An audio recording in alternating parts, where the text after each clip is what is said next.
หน่อยพระจันทร์ต้องเตียวไปในอากาศผู้ฉลาดจัดหัดอ่านผู้อ่านคิดในชีวิตประจำวัน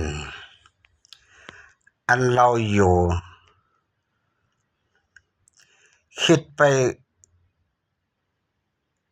สู่ความเจริญเหมือนจัดอื่นต้องตื่นโตลุกนำโฮแลนลุกนำโฮเนสินต่างสู่การงานส่วนลมเราตั้งใจเอาเราอย่าปล่อยวันเวลามีราคาสำคัญที่สุดเราถูกหันบ้านเมืองเราที่หม่นเศร้ามองไปเราอยู่ในบ้านเมืองไทยบ่สร้างความมีประโยชน์ตดมันหลายจักจิบหายต่อภาษาตะกลเจิดจัด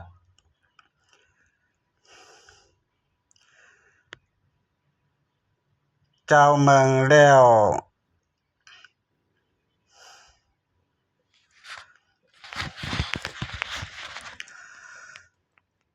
พมเวหารเป็นศัพท์กัมปาลีในพุทธศาสนาอ่านว่าพมเวหารแปลว่าทำเป็นเครื่องอยู่ของผู้ใหญ่หมายถึงคุณธรรมสี่ประการ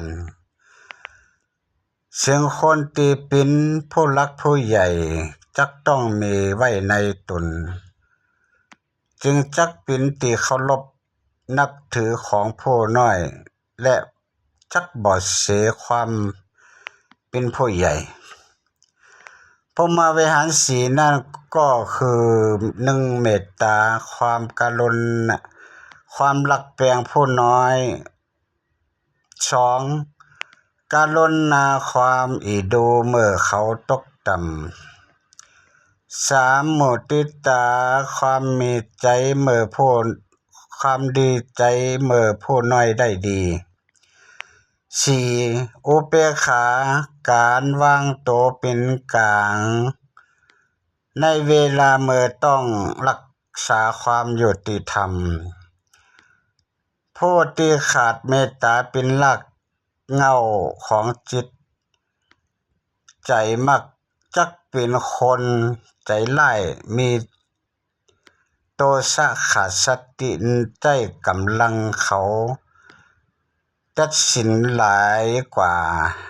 ใจปัญญาตัดสินถ้าเป็นผู้นำแบบอย่างนี้บ่อาจจักอดขำได้หึงพ่อผู้น้อยจักกระทำตามเฉพาะในเวลาเมื่ออยู่ต่อหน้าเท่านั้นแต่เมื่อรับหลังเขาก็จักต้อง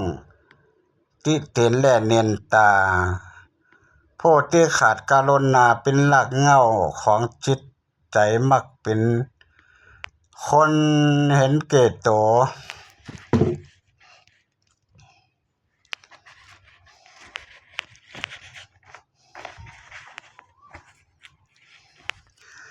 มาเป็นคนเห็นแก่ตัวและเงินขี้เหนียวได้รับมาเก็บไว้พ้นตาตัวเองเดียว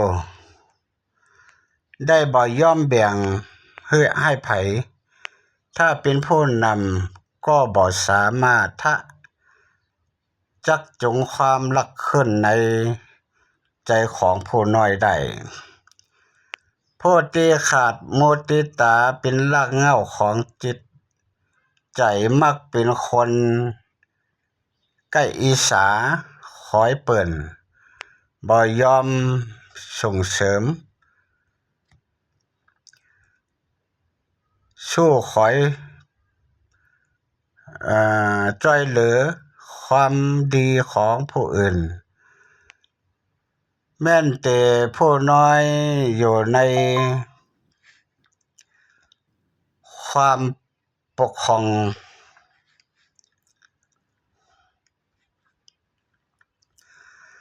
พ่อโกจักดีเหลือลูกรักเหลือมีแต่จักญาติเต่าเมื่อผู้น้อยได้ดีผู้ใหญ่อย่างมันขาดความเจริญของผู้น้อยผู้ที่ขาดอุเบกขาเป็นรากเหง้าของจิตจักเป็นคนอ่อนโอนอ่อนน้อมโยไปกับคนโลภสวยหังดี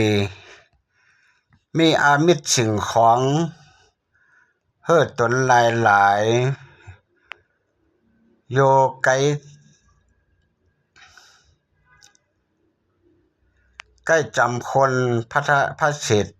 ประเทศนี้แม่นใจเย็บพิษผู้ใหญ่ในลักษณะนี้จักเหตุบ่รู้จักเส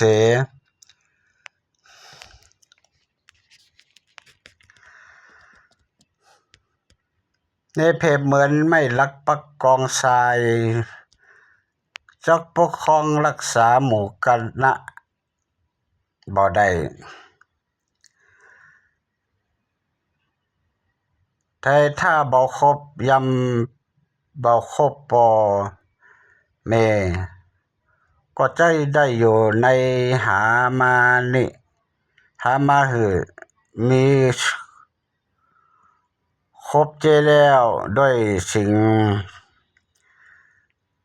กับกรรมว่าพรหมวิหารสีทำเป็นเครื่องดับผู้น้อย